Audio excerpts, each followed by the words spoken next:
नमस्ते Nepal Japan online TV हेरिराख्नुभएका सबैजनालाई म सुरज राज भण्डारीको तर्फबाट आज चाहिँ हामी नारा आइरहेका छौँ र आज मसँग हुनुहुन्छ नेपालको सुप्रसिद्ध नायक हाम्रो राजेश हमालजी। उहाँलाई स्वागत गर्न चाहन्छु।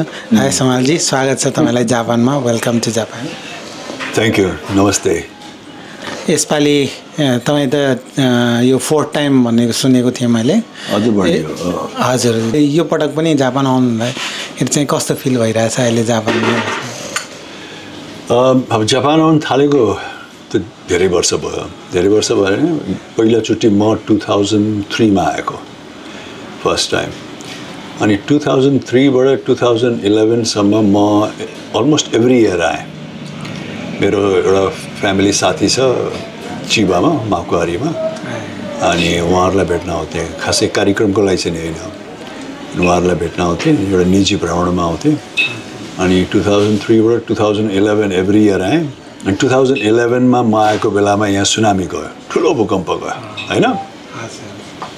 अनि त्यसपछि मैले आफ्नो यहाँको बसाइलाई कटौती गरेर फर्केँ। म यहाँ सुनामी आएपछि नेपाल फर्केँ। अनि त्यस पश्चात चाहिँ केही वर्ष आइन। म 11 पछि मलाई लाग्छ म एकैचोटि 2018 मा आएँ।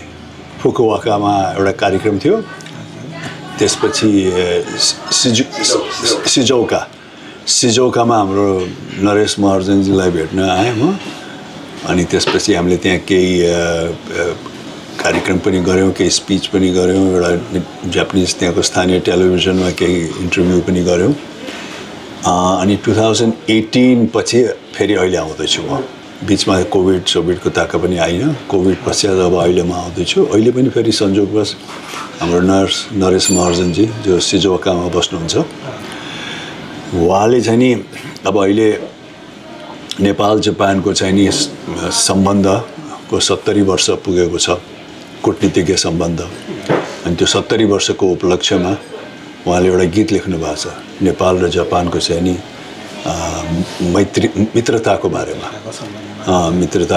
गीत लेख्नु भएको छ। अनि त्यो गीतलाई चाहिँ नि उहाँले सङ्गीत भरेर एउटा गाना तयार पार्नुभयो। अनि त्यो गीत तयार पारिसकेपछि अनि त्यसको छायाङ्कनको क्रममा योचोटि म आएको छु। हामीले नेवारी ड्रेस लगाएर यो मित्रताको गीत विभिन्न जापानको विभिन्न सहरमा खिचिरहेको छौँ। क्योतोमा खिच्यौँ, क्योतोपछि अहिले नारामा खिच्यौँ, सिजुकामा जान्छौँ। अनि त्यस कारण योचोटि चाहिँ अलि अलग्गै फिल भइरहेछ। पहिलाचोटि एउटा भनौँ न म्युजिक भिडियोमा, त्यो पनि एउटा सिम्बोलिक भिडियो जापान र नेपालको मित्रताको बारेमा। र यो गीतको बोल पनि त्यस्तै छ। उहाँले चाहिँ नि क्योतो नारालाई हाम्रो काठमाडौँको भक्तपुर पाटनसँग चाहिँ नि कम्पेयर गर्नुभएको छ। अनि राम्रो बोल्छ। अनि आज भर्खरै हामीले त्यसको छायाङ्कन गऱ्यौँ। अहिले हामी एउटा रेस्टुरेन्ट हो, कफी सफी खान आयौँ। त्यही, अनि अब यो गाना त हामीले पनि छिट्टै नै हेर्न पाऊँ भनेर प्रतीक्षामै छौँ। अनि यसका साथ चाहिँ अब जस्तै अब जापान त तपाईँ धेरै पटक आइसक्नुभयो, अनि धेरै ठाउँहरू पनि जानु भइसक्यो। तपाईँलाई पनि त्यसमध्येमा पनि अब जापानको कुन ठाउँ बढी मन पराउनुहुन्छ? र जापानिज खानामा, फुडमा चाहिँ अब जस्तै सुसी भयो, ओकोनोमियाकीहरू भयो, त्यस्तो जापानिज फुडहरू पनि कतिको मन पराउनुहुन्छ? अनि म अहिले आज जुन हामी क्योतो पनि हामीले छायाङ्कन गऱ्यौँ त्यहाँ होइन, म धेरै वर्ष अगाडि क्योतो आएको थिएँ कि एकचोटि। आजभन्दा 15-16 वर्ष अगाडि नै आएको म। त्यो बेलामा मलाई क्योतो एकदमै मन परेको थियो। जापानको अरू ठाउँहरू पनि राम्रो लाग्छ, तर क्योतो एकदमै मन परेको थियो। त्यो ऐतिहासिक, त्यहाँ इतिहास छ, फेरि इतिहासहरू मलाई मनपर्ने। त्यस कारण क्योतो मनपर्छ। र समग्र मलाई जापान चाहिँ नि मनपर्छ। अन्य अरू राष्ट्रभन्दा पनि जापान मनपर्छ। यहाँ एक किसिमको आफ्नै किसिमको चाहिँ पारा छ, आफ्नै चालचलन छ, आफ्नै पिसफुल छ, आफ्नै खानपिन छ। यहाँको भनौँ न संरचनाहरू पनि आफ्नै खालको छ, अलि बेग्लै खालको। अनि खानेकुराहरू पनि यहाँ एकदम राम्रो छ, प्रत्येक खानेकुरा। अनि मलाई जापानिज खाना असाध्यै मनपर्छ। आज त मैले जापानिज खाइनँ, तर मलाई चाहिँ नि सुसी भन्दा पनि मलाई स्यासिमी व्रत मनपर्छ। स्यासिमी भने त्यो काँचो माछा, काँचो माछा चाहिँ तपाईँले खान सक्नुहुन्छ म खान सक्छु मलाई एकदम मनपर्छ फेरि मलाई सी फुड एकदमै मनपर्ने अनि सेसमी चाहिँ एकदम मनपर्छ मलाई अनि प्राय जापानिज खानाहरू मलाई मनपर्छ यहाँ एकदम मलाई अन्य अरू राष्ट्र युरोप अमेरिका भन्दा यहाँको खाना अलि स्वास्थ्य नै लाग्छ मलाई स्वास्थ्यकर नै लाग्छ प्राय यो जापानको खानाहरूमा अलि चिल्लोहरू मसलाहरू कम हुने भएको भएर पनि सबैले राम्रै भन्छन् अनि अब एउटा मेरो आफ्नै दाई पनि राजेश दाई भनेर भएको भएर मैले पनि तपाईँलाई कति राजेश दाई भन्ने हो कि राजेशजी भन्ने हो कि त्यसमा अलिक कन्फ्युज भइरहेको थिएँ तर आज म यसरी तपाईँसँग बसेर बोलेर यसरी इन्टरभ्यू लिनु पाउँदाखेरि म त एकदम खुसी भएको छु तपाईँले यति साथ दिइदिनु भयो होइन अब तपाईँको आउनुभएको जापान आउनुभएको काम पनि एकदम राम्रोसँग पुरा होस् यो गाना एकदम राम्रो र सुपर हिट होस् होइन हाम्रो नेपालमा भाउजूलाई चाहिँ मधु भाउजूलाई चाहिँ कतिको मिस गरिराख्नु भएछ जापानबाट भर्खर त हिजो आएँ होइन अहिले त फ्रेस नै छु अब सायद एक दुई दिनपछि अझ अलिकति मिस होला होइन अहिले त ठिकै छ तपाईँको दाईलाई मैले कोलोराडोमा भेटेको पनि छु तपाईँले त मलाई उमेरको हिसाबले त मलाई भाइ भन्नुपर्ने हो होइन 2-4 वर्ष त जेठै हुनुहुन्छ मभन्दा होइन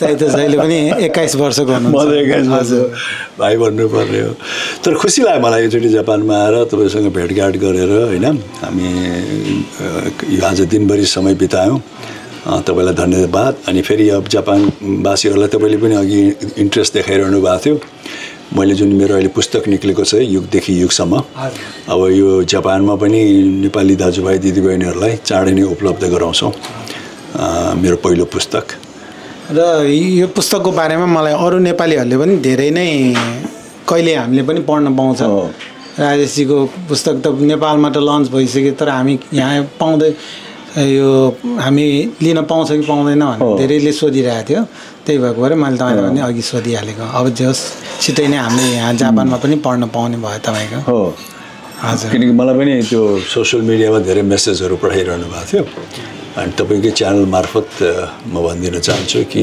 जापानमा बस्ने भने नेपाली दाजुभाइ दिदीबहिनीहरूलाई अब चाँडै नै उपलब्ध हुन्छ मेरो पुस्तक युगदेखि युगसम्म पहिलो चलचित्रको नाम पनि युगदेखि युगसम्म हो र पहिलो पुस्तक अहिले जुन निस्किँदैछ त्यो पनि युगदेखि युगसम्म हो हामी त अब तपाईँकै मुभी हेरेरै हुर्केका हौँ है अब लास्टमा एउटा तपाईँलाई म के रिक्वेस्ट गर्न चाहन्छु भने तपाईँको डायलग जुन त्यो हे दुश्मनको लागि यो हात फलाउँछ त्यसले चाहिँ हामी आज तपाईँको व्यस्त समय पनि यसरी मलाई छोटो इन्टरभ्यू दिनुभयो त्यसको लागि त धेरै धेरै धन्यवाद र लास्टमा एउटा चाहिँ मेरो रिक्वेस्ट पनि पुरा गरिदिनुहुन्छ कि भन्ने नोट गर्दछु ल जाँदै यो डायलग एकदम धेरैलाई अब एकदम सठिक पनि छ छोटो पनि छ होइन साथीहरूको लागि यो हात सलाम दुश्मनको लागि यो हात फलाम ओके थ्याङ्क यू यसरी हामीलाई समय दिनुभयो त्यसको लागि धेरै धेरै धन्यवाद थ्याङ्क यू नमस्ते सबैलाई नमस्कार